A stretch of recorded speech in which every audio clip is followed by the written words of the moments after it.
Dear viewers, ইংরেজি সাহিত্যের একজন বিখ্যাত লেখক উইলিয়াম শেক্সপিয়ারের একটি বিখ্যাত নাটক হ্যামলেট। উইলিয়াম শেক্সপিয়ারের এই হ্যামলেট নাটকটি মূলত ডেনমার্কের একটি কাহিনীকে অবলম্বন করে লেখা হয়েছে এবং এই নাটকটির মধ্যে মোট 5টি পর্ব বা অঙ্ক রয়েছে, অর্থাৎ 5টা ভাগে বিভক্ত হয়ে এই নাটকটি রচনা করা হয়েছে। তো প্রথমেই আমরা জেনে নিই যে এই নাটকের যে বিখ্যাত চরিত্রগুলো আছে সেই চরিত্রগুলো কোনটি। এই নাটকটি আবর্তিত হয়েছে মূলত হ্যামলেট নামক একজন ব্যক্তির মধ্য দিয়ে। এই হ্যামলেট হচ্ছে ডেনমার্কের রাজপুত্র এবং এই নাটকের মূল নায়ক।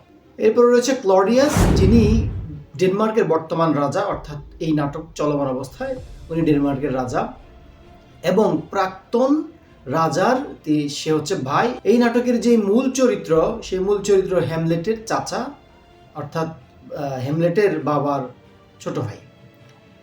গার্ট্রুড হচ্ছেন এই ডেনমার্কের যেই রাজত্ব আছে সেই রাজত্বের রানী, অর্থাৎ ক্লডিয়াসের বর্তমান স্ত্রী এবং হ্যামলেটের মাও। আরেকটা বিখ্যাত চরিত্র রয়েছে যে হচ্ছে হোরাশিও, যিনি হ্যামলেটের বন্ধু। রাজার প্রধান উপদেষ্টা, যার নাম হচ্ছে পলোনিয়া। সংক্ষেপে এই নাটকের সারমর্মটা আমরা একটু শুনি। প্রথমেই জানি যে হ্যামলেটের যেই পিতা ছিলেন, অর্থাৎ প্রাক্তন ডেনমার্কের রাজা, তাকে তার আপন ভাই ক্লডিয়াস মেরে ফেলেন এবং মেরে ফেলে তিনি তার এই ডেনমার্কের রাজত্ব দখল করে নেন। অর্থাৎ ক্ষমতার দ্বন্দ্বের কারণে তিনি তার বড় ভাইকে মেরে তার উত্তরসূরি হিসেবে ক্ষমতা দখল করে নেন এবং খুব দ্রুত তার যেই ভাইয়ের স্ত্রী রয়েছে গার্ট্রুড, তাকে বিয়ে করে নেন। আর এই ঘটনাটাকে, অর্থাৎ এই বিষয়ের প্রতিশোধ নেয়ার জন্য হ্যামলেট তার বাবার হত্যার প্রতিশোধ এবং মাকে যে বিয়ে করেছে এই দুটির প্রতিশোধ নেয়ার জন্য ক্লডিয়াস যে আছে তার চাচা, তাকে হত্যা করার জন্য বিভিন্নভাবে এই নাটকের বিভিন্ন চরিত্রের মধ্য দিয়ে এটা ফুটে ওঠে। এবং পরবর্তীতে দেখা যায় যে হ্যামলেট নিজেই ষড়যন্ত্রের শিকার হন এবং বিভিন্ন প্রেক্ষাপটে তাকেই পরবর্তীতে মেরে ফেলা হয়। তো তিনি কিছু স্বগতোক্তি করেন, যেমন একটা স্বগতোক্তি ছিল এরকম যে to be or not to be, that is the question.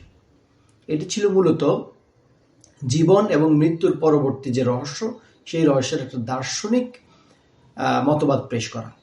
সাথে সাথে এটাকে এভাবেও কল্পনা করা যায় যে সুইসাইড এবং মর্টালিটি, এই দুটোর মাঝখানে কোনটি সে গ্রহণ করা হবে, এটা নিয়েও একটা দ্বিধাদ্বন্দ্বের জায়গার জন্য এই উক্তিটি উপস্থাপন করা হয়।